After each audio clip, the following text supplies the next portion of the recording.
ఈ నెల 24న దేశ రాజధాని న్యూఢిల్లీలో ఎన్నికల కమిషనర్ల జాతీయ రౌండ్ టేబుల్ సమావేశం జరగనుంది. భారతీయ ఎన్నికల సంఘం ఆధ్వర్యంలో భారత్ మండపంలో ఈసీఐ రాష్ట్ర ఎన్నికల కమిషనర్లు భేటీ కానున్నారు. ఈవీఎంలు, ఓటర్ల జాబితాలు, సాంకేతిక పరిజ్ఞానాన్ని స్వీకరించడం, ఎన్నికల ప్రక్రియలను బలోపేతం చేయడంపై దృష్టి సారించే చర్చలు జరపనున్నారు.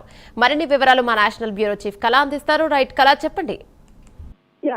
దాదాపు ఏదైతే ఎలక్షన్ కమిషన్ కి సంబంధించినటువంటిది ఓటర్లకు సంబంధించినటువంటి పూర్తిగా భారత ఎన్నికల సంఘము ఈ నెల 24వ తేదీన భారత్ మండపంలో అన్ని రాష్ట్రాల ఎన్నికల కమిషనర్లతో జాతీయ రౌండ్ టేబుల్ సమావేశం నిర్వహిస్తున్నట్లు కొద్దిసేపటి క్రితంగా కీలక ప్రకటన చేసింది. ఇందులో భాగంగా అన్ని రాష్ట్రాలు దాదాపు మనకు 12 రాష్ట్రాలు, తర్వాత కేంద్ర పాలిత ప్రాంతాలకు సంబంధించినటువంటిది, స్పెషల్ ఇంటెన్సివ్ డివిజన్ సంబంధించినటువంటిది రెండవ దశ కూడా అంటే ప్రారంభమైంది. అది కూడా పూర్తి కానున్నటువంటి సమయంలో ఈసారి రౌండ్ టేబుల్ సమావేశాన్ని ఫిబ్రవరి 24వ తేదీన నిర్వహించడం అన్నది కూడా కొంత ముఖ్యమైనటువంటి అంశం అని చెప్పవచ్చు. దాదాపు ఏప్రిల్ అంటే మనకు ఏప్రిల్ 10న దాదాపు అన్ని రాష్ట్రాలకు సంబంధించినటువంటి తుది జాబితా కూడా విడుదల చేసేటటువంటిది ఇంకా దాదాపు ఒక 2 నెలలు మాత్రమే ఉంది.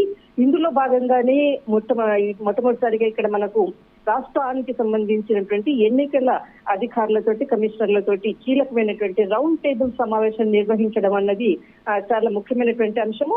దాదాపు ఎస్పీఆర్ లో దాదాపు 4 రాష్ట్రాలు, అటు మనకు మధ్యప్రదేశ్, రాజస్థాన్, ఛత్తీస్గఢ్ లో దాదాపు లక్షకు అంటే 99.58 లక్షల పేర్లు తొలగించడము అన్నది చాలా కీలకమైనటువంటి ప్రకటన నిన్న ఎలక్షన్ కమిషన్ కూడా ప్రకటించింది. ఒకవైపు మరి మధ్యప్రదేశ్, రాజస్థాన్, ఛత్తీస్గఢ్, కేరళ రాష్ట్రాలకు కూడా వాటికి సంబంధించినటువంటి తుది జాబితా కూడా పూర్తయింది.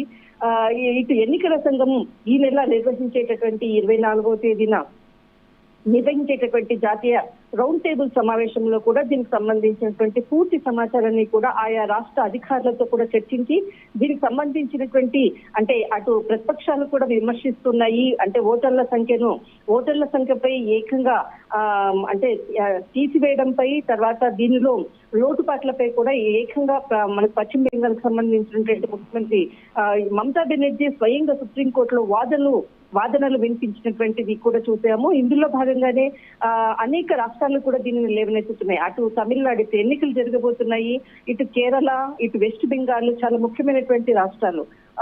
దీనిపై ఎస్ఐఆర్ పై కూడా ప్రశ్నల పరంపర కొనసాగుతూనే ఉంది. ఇక్కడ రాష్ట్రానికి సంబంధించినటువంటి ఎన్నికల అధికారులతో రౌండ్ టేబుల్ సమావేశం నిర్వహించడం అన్నది, తర్వాత దీనికి సంబంధించినటువంటి ఎస్ఐఆర్ తుది మెరుగులు అంటే రెండవ దశ కూడా పూర్తి కావస్తున్నటువంటి సందర్భంలో ఈ సమావేశం చాలా ముఖ్యమైనటువంటి సమావేశము.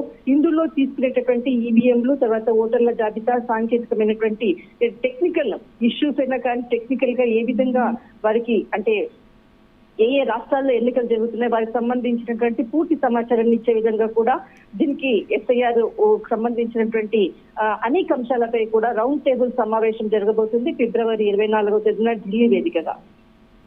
రైట్, థ్యాంక్ యూ కళ.